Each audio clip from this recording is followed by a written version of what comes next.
Chapitre 13.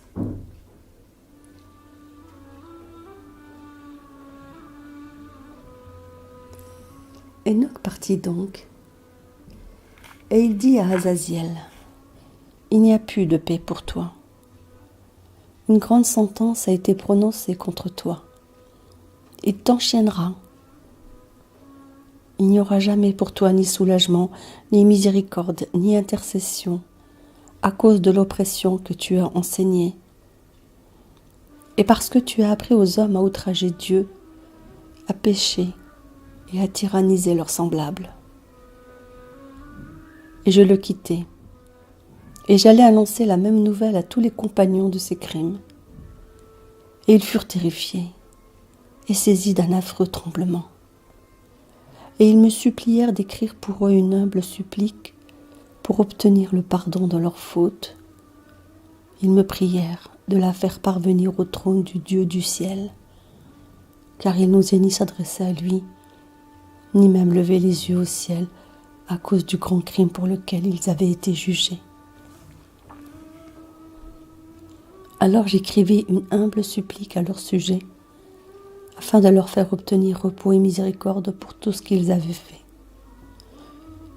Puis je les quittai, et continuai ma route tout en lisant leurs requêtes vers les eaux du Danandan qui se trouvent à l'ouest d'Armon, et je m'endormis. Et voici que j'eus un songe, une céleste vision. Je tombai en extase, et je vis dans une vision la punition dont je devais annoncer la triste nouvelle aux enfants des cieux et les réprimander. Quand je m'éveillai, je me rendis auprès d'eux. Ils étaient réunis, pleurant et la face voilée, dans Ubel Seael, lieu situé entre le Liban et Sénézer. Et je leur fis part de mes visions et de mes songes, et je leur adressai ces paroles de la justice et les réprimandes que méritaient les enfants des cieux. Chapitre 14. Ceci est le livre des paroles de la justice et des paroles adressées aux vigilants qui sont de ce monde, selon l'ordre que m'a donné dans la vision le Saint et le Grand. Je vis donc en songe que je parlais avec ma langue de chair et avec le même souffle dont le Tout-Puissant a animé la bouche des hommes pour converser entre eux. Et je compris avec le cœur. Et de même que le Seigneur a créé et donné aux hommes le pouvoir de comprendre les mots qui s'adressent à l'intelligence, de même aussi il a créé pour nous, et il m'a donné le pouvoir de reprendre les vigilants, les enfants du ciel. J'ai donc rédigé vos prières, mais j'ai su, dans une vision, que tant que le monde existera, jamais vous n'obtiendrez ce que vous demandez.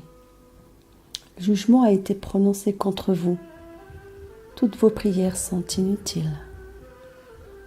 Ainsi, désormais, vous ne monterez plus au ciel, et sur terre, vous serez enchaînés aussi longtemps qu'existera le monde lui-même.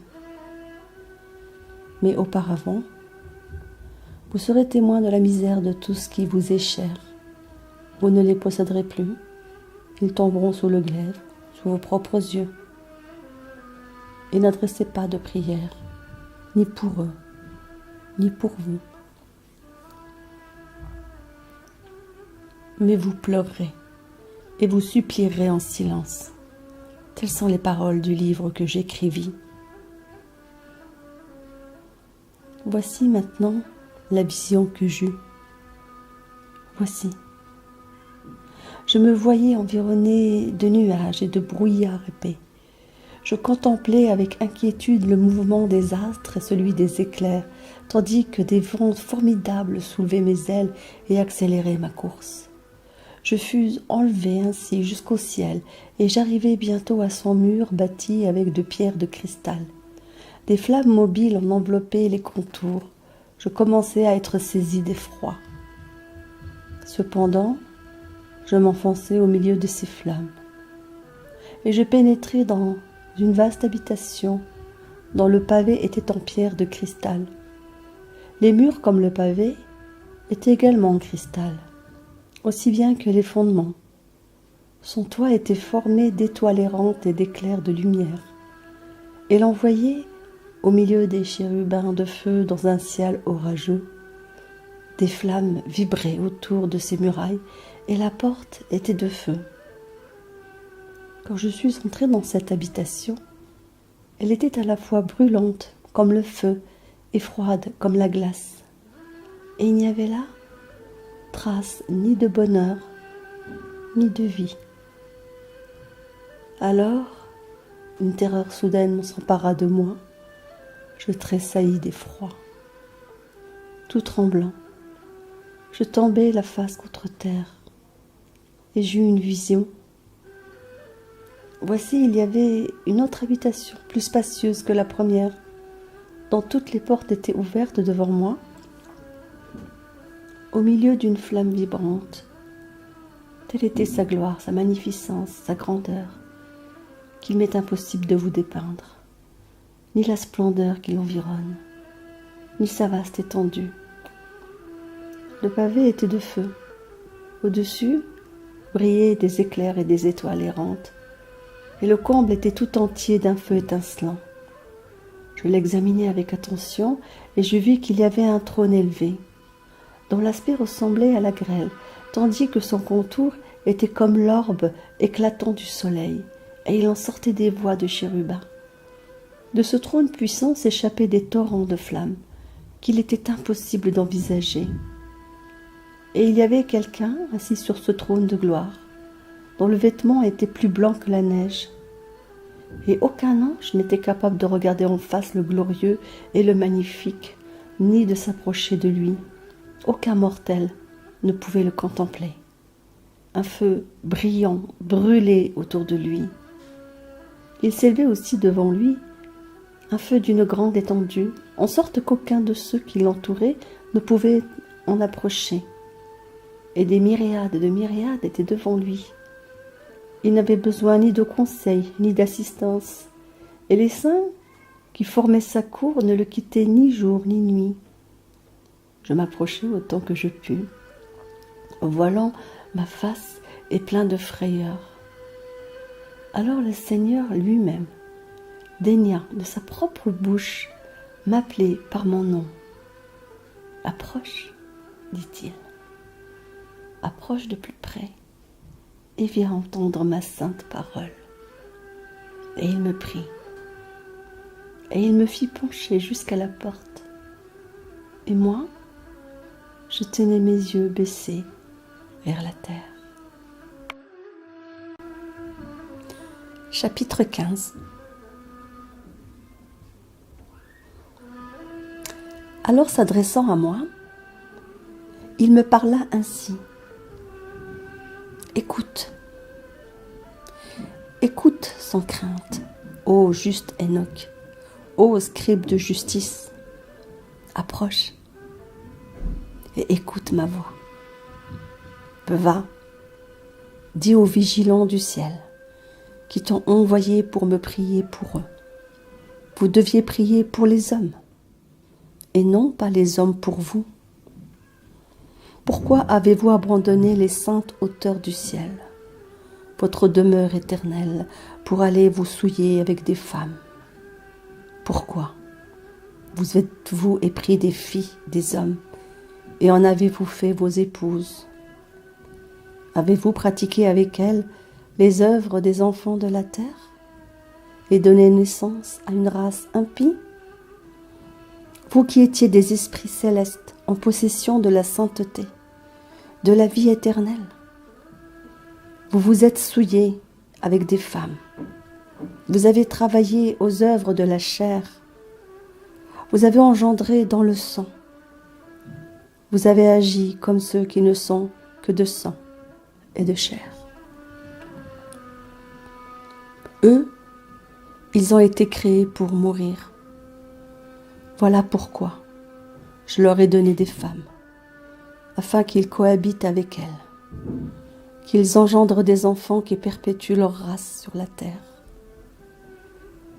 Mais vous avez été créés de pur esprit dès le commencement. Vous possédez une vie éternelle. Vous n'êtes point sujet à la mort. Aussi ne vous avais-je point donné de femme, parce que, esprit pur, vous deviez habiter dans le ciel. Et maintenant, les géants, Néphilim, qui sont le prix du commerce de l'esprit et de la chair, seront appelés sur terre de mauvais esprits, et leur demeure sera sur la terre. Ils procréeront à leur tour de mauvais esprits, parce qu'ils tiennent au ciel par un côté de leur être, parce que c'est des saints vigilants qu'ils tirent leurs origines. Ils seront donc de mauvais esprits sur la terre, et on les appellera esprits du mal. La demeure des esprits célestes est le ciel. Mais c'est la terre qui doit être la demeure des esprits terrestres, qui sont nés sur la terre. Les esprits des géants seront comme les nuages, qui apportent sur la terre les fléaux de toute espèce, la peste, la guerre, la famine et le deuil. Ils ne boiront ni ne mangeront, invisibles à tous les regards. Ils s'insurgeront encore entre les hommes et les femmes, parce qu'ils ont reçu la vie dans les jours de destruction et de carnage.